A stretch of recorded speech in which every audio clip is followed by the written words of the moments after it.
I spoke with my parents the other day actually to see what do they remember from me and Bach.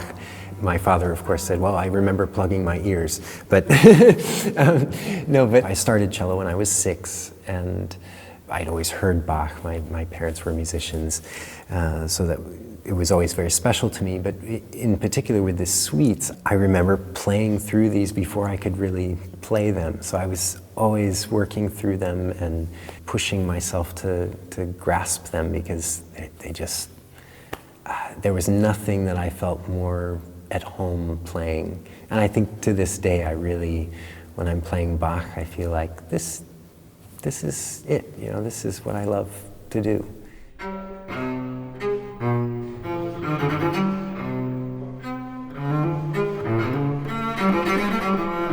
The Concertgebouw really, it does have this reputation, sort of the Carnegie Hall of this side of the sea.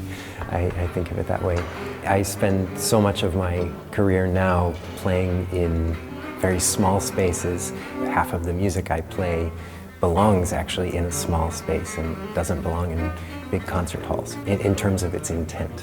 But I see concert halls as another instrument, so it's basically the chance to play in a very special space that's dedicated to amplifying the most intricate sounds, and it's a nice space for the cello.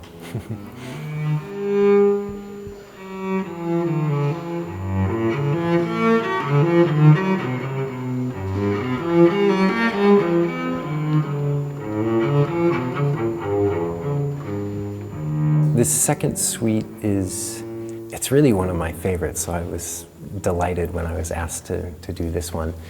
It's so contemplative and searching. I think it's probably the most searching of the suites. I think that's one reason I'm so drawn to it, is that it's always a different experience for me as a performer, that I'm always trying to find where it's going. And I'm trying that in general with my music making, but in this suite it invites that sort of searching to an extreme, I think, compared with his other suites.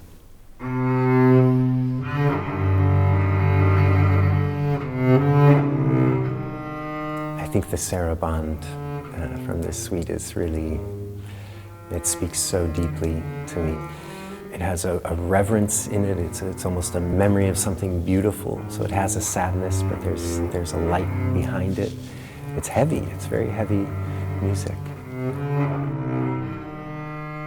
One thing that stands out just from the beginning of this Sarabande is how much Bach does with such little information. So you have this melodic line. If I simplify it into a sort of skeletal form, you have this melody.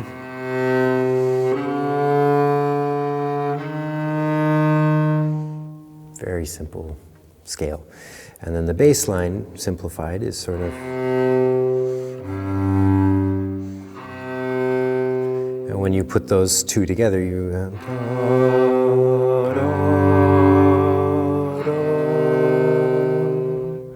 so then he takes it even further. He has it expand down to this. So you go da, da, and there's this beautiful expansion that happens.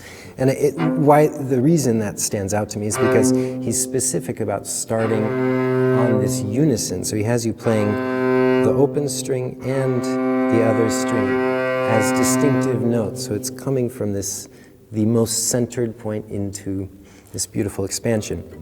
I love that idea of this simplicity and how much beauty can be extracted from something so pure and so simple.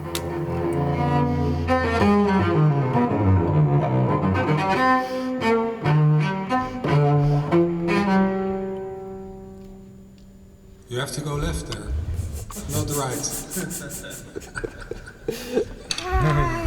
I'm always playing the suites differently, and this goes even within a short space of a practice session. I'm trying lots of different things. I always want to find a different way to understand it. And so I think this will be the story of my life with relating to Bach, and I don't mind that, because it's endless joy for me to play it. But I think in general in music making, that's really what I'm going for. I mean, otherwise, what is the point of this if you're just always recreating something and not actually creating it from an inspiration, you know? So along with that freedom comes the responsibility and difficulty of making sense out of it. So probably the biggest trick is to portray searching without being completely clueless about where I'm going. And that can happen, to just get carried away by it. So with the searching that it invites, the danger is that things become unclear. So I'm constantly having to pull myself back, step back a minute and think, what's behind this, even though you're searching? So you have to know ahead of time.